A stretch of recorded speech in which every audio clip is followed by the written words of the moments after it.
سلام، مرحبا بكم في قناتي كويزين هيثم للوصفات سهلة. اليوم جبت لكم واحد من ألذ الأطباق الشتوية، جراتان اللي ما رايحينش تملوا منه. شوفوا كيفاش يجي محمر، يجي معمر بيشاميل يكتر بالبنة.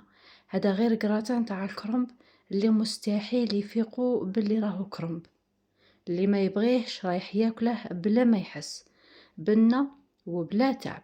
والأهم من هذا أنه الوصفة جد اقتصادية وسهلة، رايحة تحضريها في وقفة.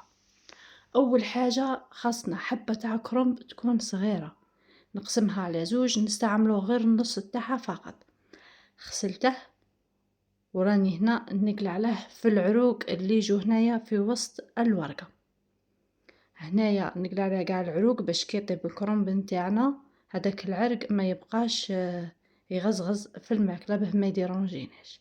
هنا بعد ما قلعت كامل هذاك العرق اللي يجي في الوسط، ستفت هنايا كاع الورقات تاعي ونقطعهم بالطول ونحطهم يفوروا. هنا الوقت اللي كان الكرنب نتاعي يفور قطعت زوج حبات تاع بطاطا درتهم مربعات، ورحيت ربع صدر تاع دجاج فقط، هنايا غير ربع كافي. جبت هنايا المقله تاعي درت عليها مغرف تاع دهان. هنا الدهان تاعي خليته كي داب، زدت عليه الكرنب اللي كمل التفوار تاعه باش يتقلى. هنا حطيت عليه شويه تاع ملح، شويه تاع توم بودره، وشويه تاع حرور اللي هو فلفل كحل. هنا قليت الكرنب نتاعي مليح حتى وين يعطينا هذيك التحميره الشابه. كل ما يتحمر مليح يعطينا الذوق وتروح البنه تاعه نهائيا. هذا هو السر تاعو باش ما يجيش معروف. نفس المقله قليت عليها الكفته تاعي تاع الدجاج، درت عليها شويه تاع ملح، شويه تاع كركم، شويه فلفله حمراء، وشويه تاع فلفل كحل.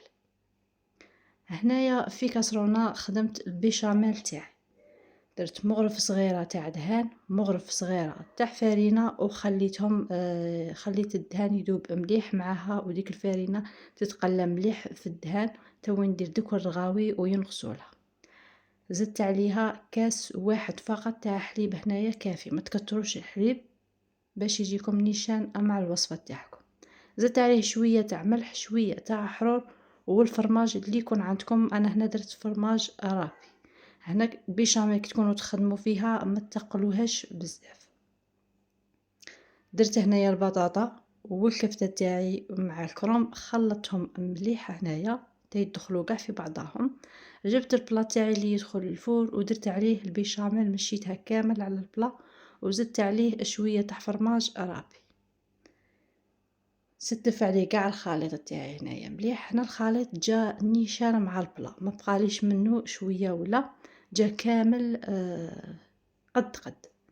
زدت كملت البيشاميل تاعي اللي كانت باقيه، هنا مسحتها كاع مع السطح، وزدت عليها شويه ثاني تاع فرماج رابي. هنا كي تدخلوه للكوشه من الافضل انكم ما تشعلوش النار من تحت، خلوه غير من الفوق باش يذوب الفرماج ويتحمر.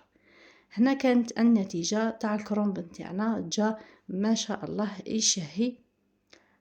نتمنى أنكم تجربوا هذه الوصفة. نتلاقاو في وصفة سهلة وفي فيديو جديد. سلام.